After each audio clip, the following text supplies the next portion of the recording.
For more, let's bring in counterterrorism and foreign policy expert, editor-in-chief of the Foreign Desk and host of the Foreign Desk podcast, Lisa Daftari. Lisa, thank you so much for joining us.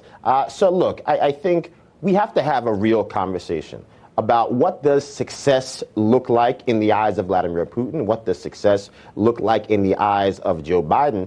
Certainly it appears to me that Russia wants to regain those historical territories. The U.S. seems to have no plan. How do you see us effectively trying to untie this knot? Absolutely. And I think the main difference is what you alluded to, is that we really don't have a bottom line, and Putin does. And that's very obvious in his goal to take this to the end. And his end, 10 months in, is not there yet. We're not even close.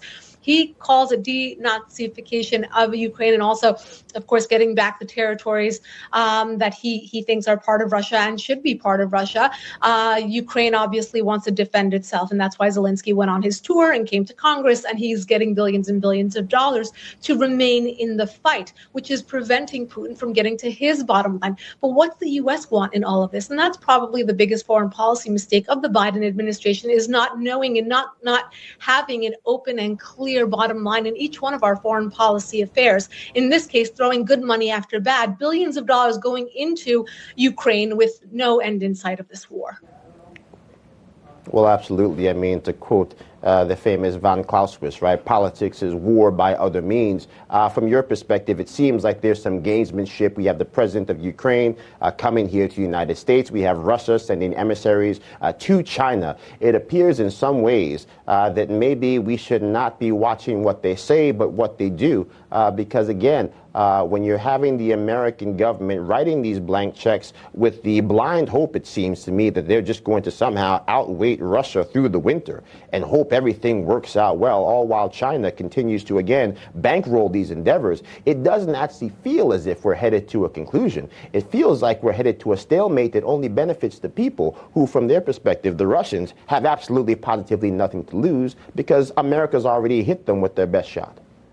Absolutely. So we sanctioned Russia, believing that that is our best shot, meanwhile pouring billions of dollars into Ukraine. Now, these sanctions have done only one thing. They have pushed Russia closer to the Iran regime and to China. So these three new bedfellows will continue working together, which is a big catastrophe when it comes to foreign policy, and having these our enemies virtually become stronger with one another, and they're helping each other actually avoid sanctions. We know that Russia and Iran, for example, are working on trade routes that will help them evade sanctions. We know that Iran's regime is giving drones to Russia to use in Ukraine, and we have evidence of that.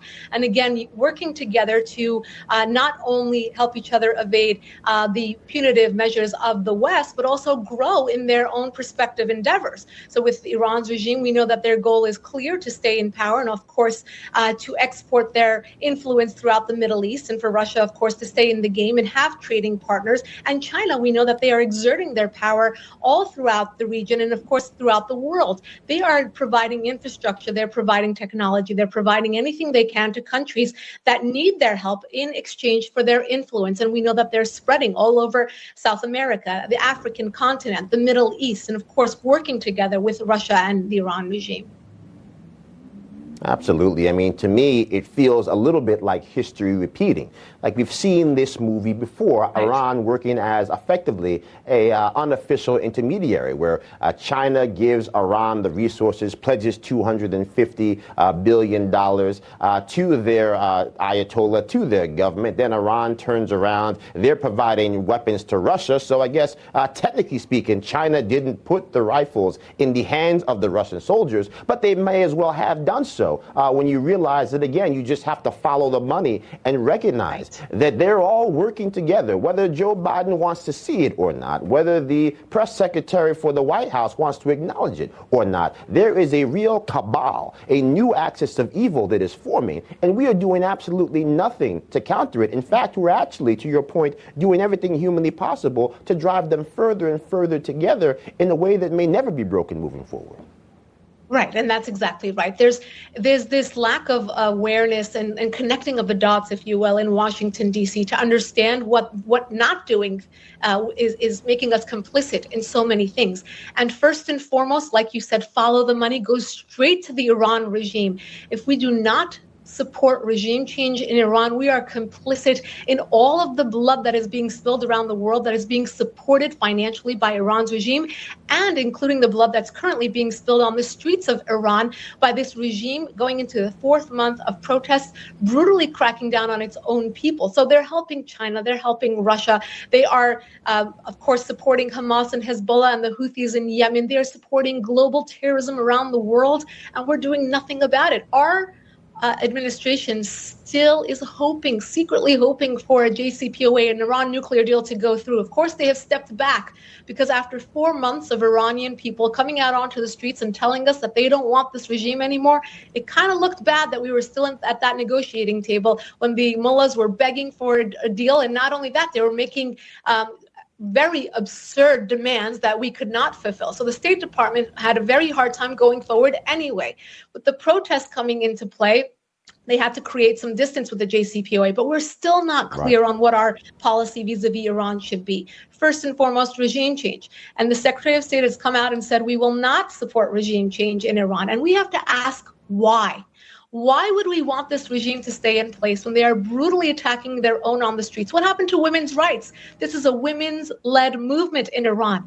What happened to fighting terror around the world? They are the #1 supporters of global terror. If we want to stop Russia, if we want to stop China, if we want to diminish global terror, we must support regime change in Iran. And again, connect the dots on foreign policy. This is what our administration is not doing. This is the damage that was done on the Obama administration and now being continued under the Biden administration, and it has reverberations that will continue down the line for decades to come. Absolutely. I mean, Russia invaded Crimea under Biden. They did nothing. Russia invades Ukraine under Biden. The continuation of Obama, we've done nothing. Iran says that Israel is a military base. America should not exist. We still negotiate with this regime as if somehow they're going to learn some new tricks.